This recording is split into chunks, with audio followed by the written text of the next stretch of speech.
तो स्वागत है दोस्तों आपका हमारे चैनल डार्क शैडोज़ पर। आज मैं आपको एक मिस्टीरियस और डरावनी कहानी सुनाने जा रहा हूं। लेकिन वीडियो शुरू करने से पहले अगर आप हमारे चैनल पर पहली बार आए हैं तो हमारे चैनल को सब्सक्राइब जरूर कर लें। तो चलिए शुरू करते हैं अपनी आज की कहानी। जब से फैक्ट्री में मेरी ड्यूटी की शिफ्ट दूसरी जगह लगी थी तब से मुझे घर जाने में कई बार देर हो जाया करती थी। मेरे घर से फैक्ट्री की दूरी लगभग 1 किलोमीटर थी। मैं हर रोज मेन रोड से ही घर जाया करता था। उस रात बारिश का मौसम होने के कारण हवा भी बहुत जोर से चल रही थी। मुझे रात के करीब 12 बज चुके थे और मैं अभी तक घर नहीं पहुंचा था। बच्चे भी सो गए होंगे। मेरी पत्नी निर्मला भी मेरे बिना खाना नहीं खाती है, तो वो भी खाली पेट ही सो गई होगी। यही सब सोचते हुए और हाथों में अपना टिफिन बॉक्स पकड़े हुए मैं तेज कदमों से घर की तरफ चल रहा था। मैंने घर जल्दी पहुंचने के लिए अपने इलाके की उस कच्ची और सनकरी गली की तरफ बढ़ चला। इतनी रात और ऊपर से ये सुनसान और सनकरी गली और ऊपर से कुत्ते भी भौंक रहे थे। मुझे डर तो लग रहा था, पर फिर भी मैं अपनी कदमों की रफ्तार जोर करते हुए आगे बढ़ता रहा। एक तो वह गली पूरी सुनसान थी, ऊपर से मुझे चोरों का भी डर लग रहा था। मैं उस गली में जितना आगे बढ़ता जा रहा था वह गली और भी सनकरी होती जा रही थी। वह गली इतनी सनकरी हो गई थी कि अगर 2-3 आदमी एक साथ आ जाए तो आगे पीछे होकर चलना पड़े। मैं महसूस कर रहा था कि 2 चीजें इस वक्त तेजी से चल रही हैं। एक तो दिमाग में ढेर सारी बातें और दूसरे इस गली में मेरे कदम। थोड़ा चलने के बाद एक मोड़ आया जहां एक मस्जिद पड़ता है, पर मैंने महसूस किया कि अब वहां पर एक बड़ी अच्छी भीनी सी खुशबू आ रही थी और अब वहां पर ठंड भी थोड़ी थोड़ी बढ़ने लगी थी। अपनी धुन में मैं अपने घर की ओर बढ़ता चला जा रहा था। थोड़ा ही आगे और बढ़ा था कि पीछे से किसी के कदमों की आहट सुनाई देने लगी। मैं सोचने लगा कि अभी तक तो मेरे पीछे कोई नहीं था, फिर यह अचानक से किसी के कदमों की आहट कैसे आने लगी। आखिर कौन है ये? कोई कुत्ता, कोई चोर या फिर मैनरा भ्रम? इसी डर में मेरे कदम और तेज होने लगे। अभी भी कदमों की वो आहट मैनरा पीछा कर ही रही थी। अभी तो ये गली भी खत्म नहीं हुई थी। थोड़ा और समय लगता इसे पार करने में। अब मुझसे और नहीं रहा गया और मैंने हिम्मत दिखाते हुए पीछे मुड़कर देख ही लिया। साड़ी में लिपटी वह एक औरत थी जो तेज कदमों से मेरी ओर चली आ रही थी। अपनी तरफ आती उस औरत को देखकर ही साफ पता चल रहा था कि वह भी इस सुनसान अंधेरी गली को ही पार करना चाहती है। सफेद साड़ी पहने होने के कारण उसे अंधेरे में देख पाना आसान था। अब मेरा डर थोड़ा कम हुआ और मैं शांत मन से आगे बढ़ता रहा। तभी ऐसा महसूस हुआ कि वह औरत बिल्कुल मेरे पीछे आकर खड़ी हो गई है और मुझे आवाज दे रही है, थोड़ा रुकिए। और जब मैं पीछे पलटा तो सच में वह कुछ कहना चाह रही थी। बड़ी बड़ी आंखें, चेहरे पर अजीब सा तेज जैसे कोई अप्सरा हो। सफेद साड़ी में खड़ी वह औरत अंधेरे को चीरती हुई अपने होने का एहसास करा रही थी।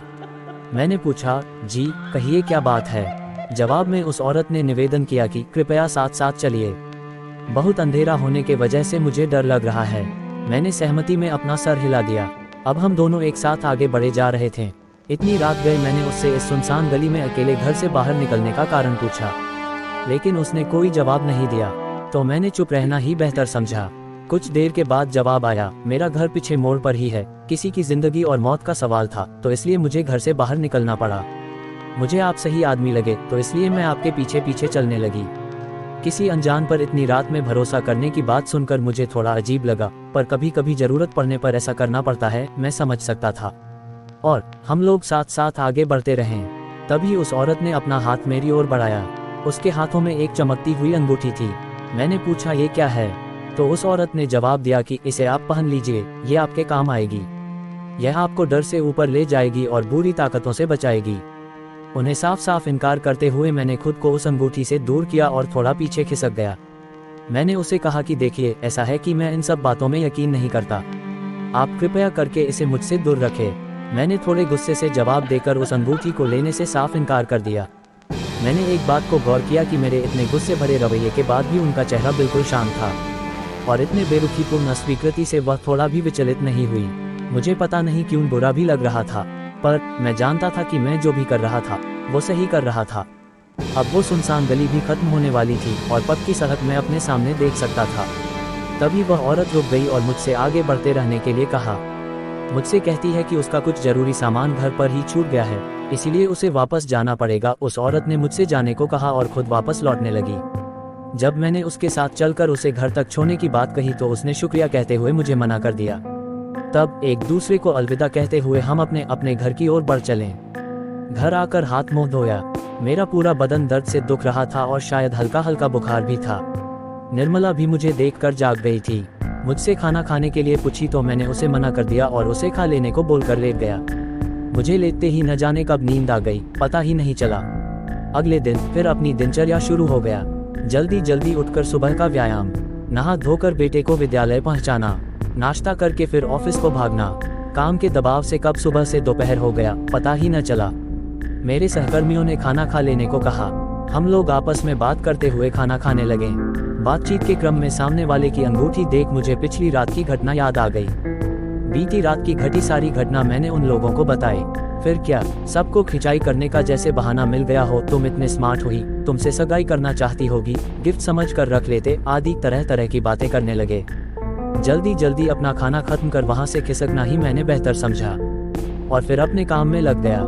मुझे भी कहीं से सहकर्मियों की उलझुल बातें सही प्रतीत होने का गलतफहमी हो रही थी कि सच में शायद मैं अच्छा लगा होगा, इसलिए वह अंगूठी मेरे तरफ बढ़ाई होगी। और मैं अपने काम में व्यस्त हो गया। काम का दबाव ज्यादा होने के कारण आज भी रात के 12 बज गए। पर आज साथ में एक सहकर्मी भी था जो घर वापसी में मेरे साथ साथ ही हो लिया। थोड़ी दूर तक साथ चलने के बाद वो अपने घर के लिए दूसरी तरफ मुड़ गया और मेरे आंखों के सामने फिर से वही सुनसान गली थी। मैं इसी चिंता में था कि क्या करूं, क्या ना करूं।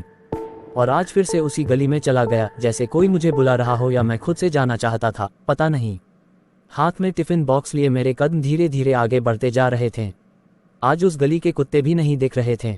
यही सब सोचते हुए मस्जिद वाली मोड़ से घूमा और थोड़ा आगे बढ़ा ही था, तभी पीछे से आवाज आई, जनाब जरा ठहरिए। मैंने डरते हुए पलट कर देखा। लहराते हुए सुनहरे बालों वाली यह वही महिला थी जो पिछली रात मिली थी। लंबी सी बिंदी लगाए काली साड़ी में, चेहरे पर एक तेज लिए हुए, मस्जिद के पास खड़ी मुस्कुरा रही थी। इतने अंधेरे में भी एक प्रकाश था उसके चारों तरफ। अजीब सा एक आकर्षण था उसके चेहरे पर। आज भी मुझे आपकी मदद चाहिए, मिलेगी क्या? उस औरत ने एक मुस्कान के साथ कहा। मैं हाँ बोलूं या ना कुछ समझ में नहीं आया, फिर भी हामी में सर हिला दिया। वह मेरे साथ हो ली। पहले दिन की तरह आज वो चुप नहीं थी, वो बोले ही जा रही थी, जैसे मैनरा ही इंतजार कर रही हो कि क्या क्या बताना है या पूछना है। मानो सब पहले से ही सोच रखी हो। मैं कौन हूँ, कहाँ रहता हूँ, घर पर कौन कौन है, मेरी पसंद नापसंद वगैरह वगैरह सवालों के तीर एक एक करके वो फेंकती ही जा रही थी। इसी तरह सवालों का जवाब देते हुए उसके कदम से कदम मिलाए आगे बढ़ा जा रहा था।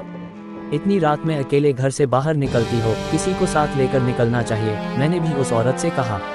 मैंने उससे पूछा कि आप कहाँ रहती हो, घर पर कौन कौन है। इस पर वह हंसकर बस यही बोली कि क्या करेंगे जानकर, बस जब मिलना हो इसी वक्त इस गली से गुजरना, मैं दिख जाऊंगी। और वह जोर से हंसने लगी। मुझे बहुत ही अजीब लग रहा था ये सब और उसका ऐसा जवाब। बातें करते हुए हम दोनों आगे बढ़े जा रहे थे। उसने अपने कंधे पर लटकाए एक थैले में हाथ डाला और उसमें से कुछ निकाला। उसने अपनी मुट्ठी बंद कर रखी थी। कुछ तो था उसके हाथों में, क्या था मैं कुछ समझ नहीं पाया। और फिर मुझे मैनरा हाथ आगे बढ़ाने को कहा। मैंने उससे पूछा कि क्या है इसमें। मुस्कुराकर बस वह मुझसे मैनरा हाथ आगे करने की जिद करने लगी, जिसके लिए मैं बिल्कुल तैयार न था।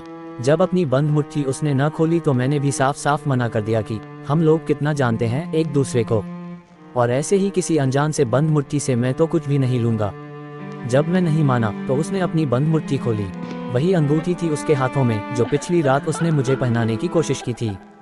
मैंने उन्हें समझाया कि अगर आप दिन में ये देती तो मैं शायद लेने के लिए सोचता भी, पर इतनी रात गए और ऊपर से यह अंगूठी देखने में ही बहुत कीमती लगती है, इसलिए आप मुझे माफ करें, मैं इसे बिल्कुल भी नहीं ले सकता।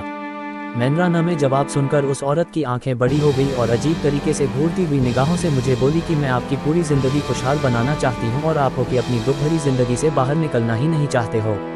आप इस अंगूठी को एक बार पहनकर तो देखो, आपको एक नई और बिल्कुल अलग ही दुनिया दिखेगी। सारे दुख तकलीफों से ऊपर अपनी तीखी होती आवाज से उसने मुझे बताया, पर मैं तो उसकी कोई भी बात सुनने को तैयार न था। ऐसे ही करते करते हम दोनों गली के आखिरी छोर पर पहुंच गए। अब वह औरत बिल्कुल एक जगह स्थिर हो गई और मुझे आगे बढ़ते रहने को कहकर खुद वापस अपने घर लौटने के लिए मुड़ी।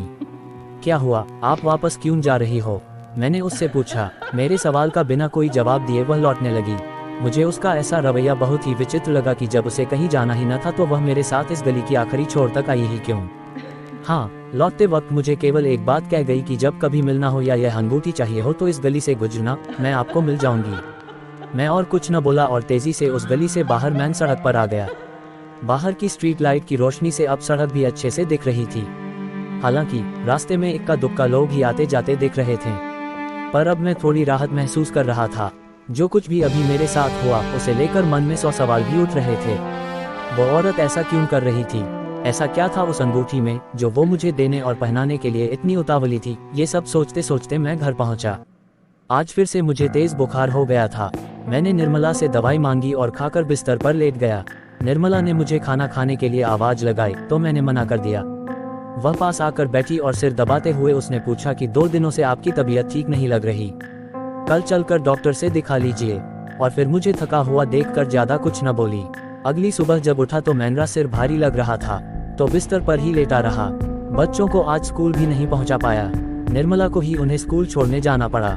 अपने रसोई के कुछ काम खत्म करके वह मेरे सिराहने आकर बैठी और पूछी, क्या बात है, इतने चिंतित क्यों हैं? कल रात भी आप बहुत परेशान दिख रहे थे। तब मैंने उसे बीते 2 दिनों से उस गली में मेरे साथ घट रही सारी घटना के बारे में बताया। मेरी बातों को सुनकर उसने मुझे भरोसा दिलाया कि चिंता मत करो, कुछ नहीं होगा, सब ठीक हो जाएगा। और फिर से वो अपने घर के कामों में लग गई। मैं भी आंखें बंद कर बिस्तर पर ही लेटा रहा। थोड़ी देर बाद निर्मला ने आवाज लगाई कि नहा धोकर तैयार हो जाओ, घर पर किसी को बुलाया है। मैंने पूछा किसे? उधर से आवाज आई, जब आएंगे तो खुद ही देख लेना। 1 घंटे बाद हमारे परिवार के पुरोहित जी की दरवाजे पर दस्तक हुई। हम दोनों ने उन्हें चरण स्पर्श किया। पत्नी ने उन्हें बैठने के लिए कुर्सी दी। पुरोहित जी बड़े ही ध्यान से मुझे देख रहे थे। निर्मला पुरोहित जी के लिए कुछ जलपान लेकर लाए। जलपान करने के पश्चात थोड़ी देर तक इधर उधर की बात करने के बाद पुरोहित जी ने मुझे अपने पास बुलाया और सिर पर हाथ रखकर अपनी आंखें बंद की। फिर पिछले 2 दिनों में मेरे साथ जो भी घटित हुआ उसके बारे में विस्तार से पूछा। मैंने उन्हें सारी बातें बताई। पुरोहित जी का चेहरे पर तनाव मैं साफ साफ देख सकता था। पुरोहित जी ने अपने थैले से भभूत निकाला और मेरे माथे पर लगाया। वही बैठी पत्नी ये सब बहुत ध्यान से देख रही थी। तुम्हारी मुलाकात एक जिन से हुई थी, ऐसा पुरोहित जी ने बताया। गली के उस आखिरी छोर तक ही उसका दायरा था, इसीलिए वह उससे आगे नहीं बढ़ी। अचानक से हवा में फैला वो तेज सुगंध, ठंड का एहसास और कुछ नहीं, उसी जिन की उपस्थिति का प्रमाण है। उस अंगूठी के माध्यम से वह तुम्हें अपनी दुनिया में ले जाना चाहती थी, जिसे अगर तुम पहनने की गलती कर लेते तो बहुत बड़ी परेशानी हो जाती। ये सुनकर मैं तो भीतर तक कांप गया। निर्मला ने मेरा हाथ थामकर मुझे शांत किया। पुरोहित जी ने कहा कि अब डरने की कोई बात नहीं है, अब कोई खतरा नहीं है। पर हाँ, एक बात हमेशा ध्यान रखना कि चाहे कुछ भी हो जाए, रात में भूलकर भी उस गली से मत जाना, क्योंकि अभी तक वह जिन तुम्हें अपनी सुंदरता और प्यार से आकर्षित करके और केवल मात्र अंगूठी के सहारे ही अपने साथ ले जाने की कोशिश कर रही थी। और तुम खुशकिस्मत हो कि तुम गली की आखिरी छोर यानी उसका दायरा जहाँ खत्म होता है वहाँ पहुँच गए थे। इसीलिए वह ज्यादा कुछ न कर सकी और उसे वापस लौटना पड़ा। तभी मैंने पुरोहित जी को टोका, पर पंडित जी उस गली में तो इतने सारे लोग रहते हैं, उन सब का क्या? पुरोहित जी ने मुस्कुराते हुए जवाब दिया, अच्छा ये बताओ, उस वक्त क्या तुमने किसी और इंसान को देखा था उस गली में उस दिन के सिवा? नहीं न, लोगों को इस बात की जानकारी होने की वजह से रात के वक्त कोई नहीं निकलता, केवल कुत्ते ही दिखते हैं। मैंने पुरोहित जी को रोकते हुए एक बात बोली, मुझे एक बात बहुत अजीब सी लगी। पहले दिन जब मैं उस गली में प्रवेश किया तो ढेर सारे कुत्ते थे जो मुझे गली में आते देखकर ही भौंकने लगे, पर जब अगले दिन मैं फिर से उसी गली में घुसा तो एक भी कुत्ते नहीं थे। तो क्या? और बोलते बोलते मैं चुप हो गया। मुझे स्वयं ही उसका मतलब समझ में आ गया था। जी हाँ, तुम सही समझे, वह उसी जिन का ही प्रभाव था। जिन बहुत शक्तिशाली होते हैं, वह किसी पर भी अपना प्रभाव आसानी से छोड़ सकते हैं और बहुत ही आसानी से किसी को भी अपने वश में कर सकते हैं। तुम बहुत भाग्यशाली हो कि बच गए, पुरोहित जी ने मुझे बताया। और हो सके तो कुछ दिन के लिए अपनी ड्यूटी की सुबह की लगा लो ताकि शाम होने से पहले घर आ सको, पुरोहित जी ने कहा। मैं तुम्हें ये ताबीज दे रहा हूँ, इसे हमेशा पहनकर रखना, चाहे कुछ भी हो जाए, इसे उतारना मत। ये कहकर उन्होंने अपने थैले से एक ताबीज निकाली और मन ही मन मंत्र पढ़कर मुझे पहना दिया। हम दोनों को सदा सुखी रहने का आशीर्वाद देकर पुरोहित जी चले गए। मैं एक पढ़ा लिखा इंसान था और ऐसी बातों पर आज तक कभी भरोसा नहीं किया। जैसा कि मैंने उस गली में मिली उस औरत या जिन को भी बताया था कि इन दकियानुसी बातों पर मैं यकीन नहीं करता। मेरा दिमाग पुरोहित जी के द्वारा कही बातों पर भी प्रश्न चिन्ह खड़ा कर रहा था, पर उस गली में मैंने जो भी अनुभव किया उसे भी सामान्य नहीं कहा जा सकता। परिस्थिति को देखने का नजरिया हर किसी का अलग अलग होता है। हर इंसान अपने हिसाब से परिस्थिति का अंदाजा लगाता है। यह जरूरी भी नहीं कि वह अंदाजा हर बार सच्चाई से हमेशा मेल खाता ही हो। अब सच क्या है यह न तो मैं जानता था और न ही पुरोहित जी, ये तो भगवान को ही पता होगा। हाँ, एक बात तो थी कि मेरे दिमाग में जो बहुत सारे सवाल उठ रहे थे उस गली में घटी घटनाओं को लेकर और उस औरत के बारे में। पुरोहित जी की कही बातों से मुझे उसका उत्तर तो मिला, पर अब मैं बहुत डर गया था, जिसके कारण भूलकर भी अब उस गली के भीतर तो नहीं जाने वाला था मैं। आज उस घटना के करीब 10 साल होने को हैं। उस गली के पास से मैं अनेक बार गुजरता हूँ, पर अब भी भीतर जाने की हिम्मत नहीं होती। दिल और दिमाग में बस यही एक सवाल घूमता है कि सच में वह स्त्री थी या जिन। तो दोस्तों, अगर आपको हमारी आज की कहानी अच्छी लगी हो तो हमारी वीडियो को लाइक करें और चैनल को भी सब्सक्राइब करें। तो मिलते हैं आपसे एक और भूतिया और मिस्टीरियस सी कहानी में। तब तक के लिए जय राम जी की।